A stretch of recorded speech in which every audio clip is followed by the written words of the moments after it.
ఈ రోజే డౌన్లోడ్ చేయండి. మీ ఫేవరెట్ షోస్ చూడండి. అమ్మా, మీరు టాబ్లెట్ వేసుకోవాలి. నేను వెళ్ళి తీసుకొస్తాను. ఏ నువ్వు ఉండు, టాబ్లెటే కదా, నేను వెళ్ళి తీసుకొస్తాను.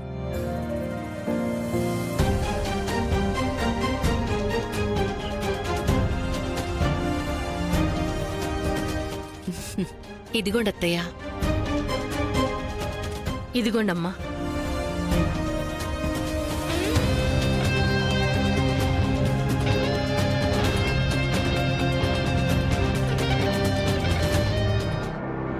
అత్తయ్య, రవి విషయంలో మీరేమీ తొందరపడకండి.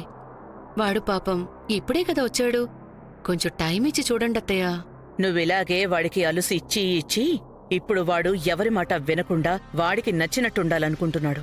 అత్తయ్య, వాళ్ళ నాన్న ఇలా ఉన్నప్పుడు ప్రకాష్కి ఒంట్లో బాగోలేదు అంటే వాడి స్థానంలో ఉండి నువ్వే రవిని సరిగ్గా పెంచుండాలి. అది నువ్వు సరిగ్గా చెయ్యలేకపోయావు.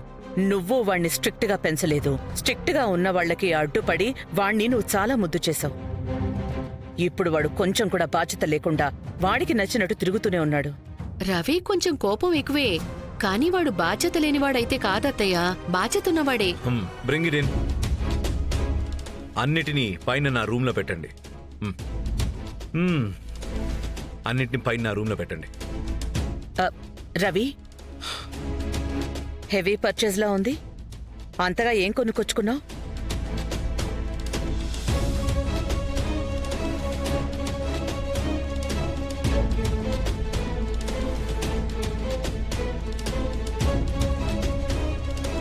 అది సడన్ గా మీరు చనిపోయారన్న న్యూస్ రాగానే రవి వెంటనే బయలుదేరొచ్చాడు. వాడి థింగ్స్ అన్నీ అక్కడే ఉండిపోయాయి. అందుకని తనకి కావాల్సినవన్నీ తీసుకొని వచ్చాము. శామ్,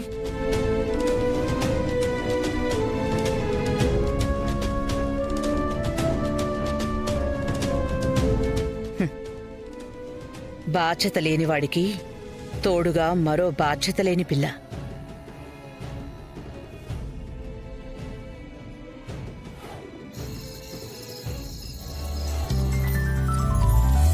రెండమ్మా. ఇదేనమ్మా మా ఇల్లు. మీరు ఇక్కడే ఉండొచ్చు. చాలా థ్యాంక్స్ ఆంటీ. దేనికెందుకమ్మా థ్యాంక్స్? ఖాళీగా ఉన్న ఇల్లే కదా నేను మీకు ఇస్తున్నాను. తాగడానికి నీళ్లు కూడా లేనట్టున్నాయి. ఇప్పుడేమో టైం అయిపోయింది. షాప్కి వెళ్ళి కూడా కొనలేము. పర్వాలేదులే, నేను మా ఇంట్లో ఉన్న నీళ్లు తీసుకొస్తాను. ఆంటీ, నేనే వస్తాను. రామ్మా. వెళ్ళొస్తానమ్మా. ఇది పట్టుకో.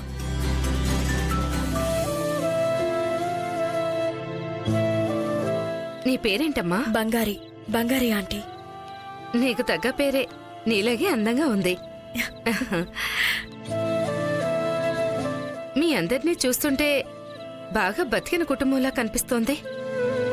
మరి ఎలాంటి కష్టమో ఏంటో మీరిలా ఇక్కడికి రావాల్సి వచ్చింది. నువ్వే కదా పెద్ద పిల్లవి. కాస్త బాధ్యతగా జాగ్రత్తగా కుటుంబాన్ని నువ్వే చూసుకోవాలి. నా మనసుకు అనిపించిందమ్మా. ఒకరిని చూస్తేనే నాకు తెలిసిపోతుంది. నీ కళ్ళు చూస్తే నాకంతా అర్థమైంది. నువ్వు సాధిస్తావు తల్లి. కానీ నువ్వు పరిగెత్తాల్సిన దూరం ఇంకా చాలా ఉందమ్మా. దానికి నువ్వు సిద్ధంగా ఉండాలి. రామ్మా, వెళ్దాం.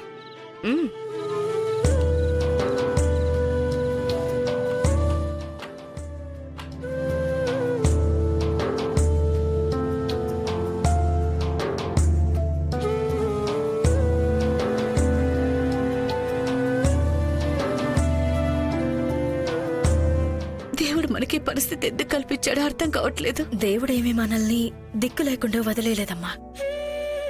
చేతిలో డబ్బులు లేకుండా ఎక్కడికి వెళ్లాలో తెలియక ఉన్నప్పుడు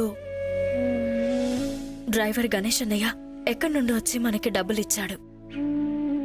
ఎక్కడుండబోతున్నామో మనకి తెలియనప్పుడు ఈ ఆంటీ వచ్చి వాళ్ళ ఇల్లిచ్చారు. దేవుడు మనిషిగా వస్తాడంటే అదిదేనేమో అమ్మా. ఈ పరిస్థితుల్లో కూడా దేవుడు మనకి తోడుగానే ఉన్నాడమ్మా.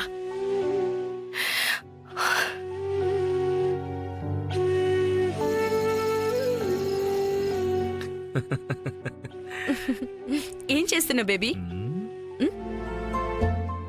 ఏయ్, ఏం చేస్తున్నావని అడుగుతున్నాను. I'm reading a book baby. ఆటలాడకు. నువ్వేమైనా బుక్ చదువుతున్నావా? అది నీకు కనిపిస్తుంది కదా, ఇంకా ఏం చేస్తున్నావు అని ఎందుకు అడుగుతావు? ఓకే, నేను నిన్ను ఒక విషయం అడగాలి. అడుగు. నేను ఇవాళ నీ రూమ్ లోనే పడుకోనా? Why baby?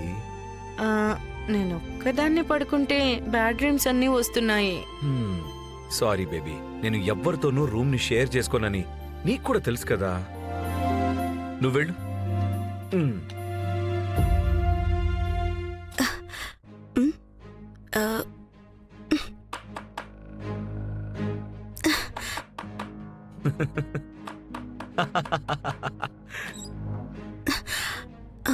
ఈ టైంలో బావ రూమ్ లో నువ్వు ఏం చేస్తున్నావు? రవి రూమ్ అంటే ఇది నా రూమ్ కూడా.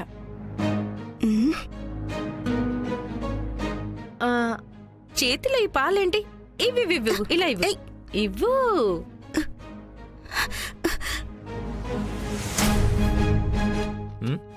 బేబీ, నువ్వు ఇంకా పడుకోలేదా? లేదు రవి. ఇదిగో రవి, ఈ పాలు తాగేసి పడుకో. నాకొద్దు. వద్దు వద్దు అనకు బేబీ. వద్దు బేబీ. తాగు తాగు తాగు తాగు తాగు. నేనే తాగుతాను నా చేతికి.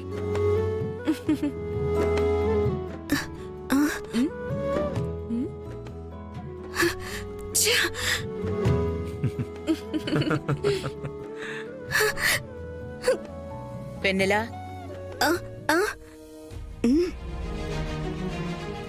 నువ్వింకా పడుకోకుండా ఏం చేస్తున్నావు? మీరు నన్ను వర్షిణిని మాత్రం ఎప్పుడు చూసినా ఇలా చేయకండి అలా చేయకండి అని కంట్రోల్ చేస్తూ ఉంటారు. కానీ బావ చేసే వాటిని మాత్రం అస్సలు పట్టించుకోవడం లేదు. వాడేం చేశాడు? ఇప్పుడు టైం ఎంత అయిందో చూడండి. ఇంతవరకు ఆ సంయుక్త బావ రూమ్ లోనే ఉంది. దీని గురించి బయటికి తెలిస్తే ఏం బాగుంటుంది? తనని నేను పిలిచాను అని చెప్పి తీసుకురా. సరే అమ్మమ్మా.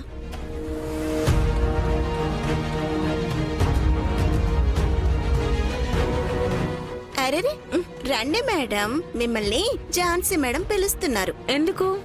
అదంతా నాకు తెలీదు, రమ్మని చెప్పారు. రండి. ఇప్పుడు దేనికై ఉంటుంది? తనేమైనా నన్ను ఇరికించుంటుందా ఏంటి?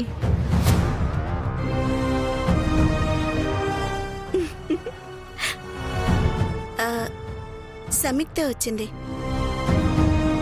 పిలిచారా మేడం? అవును. నువ్వెప్పుడు బయలుదేరుతున్నావు? రవి పాస్పోర్ట్ మీరు ఇచ్చేశారంటే రవితోనే వెళ్ళిపోతాను. రవి ఇక మీదట ఎక్కడికి వెళ్ళడం లేదు, ఇక్కడే ఉంటాడు. నువ్వు రవి కోసం వెయిట్ చేయక్కర్లేదు, వెంటనే బయలుదేరెళ్ళొచ్చు. రవి ఇక్కడే ఉంటాడంటే నేను ఇక్కడే ఉంటాను.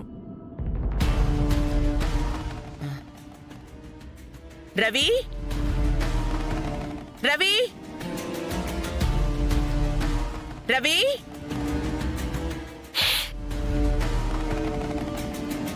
రవి.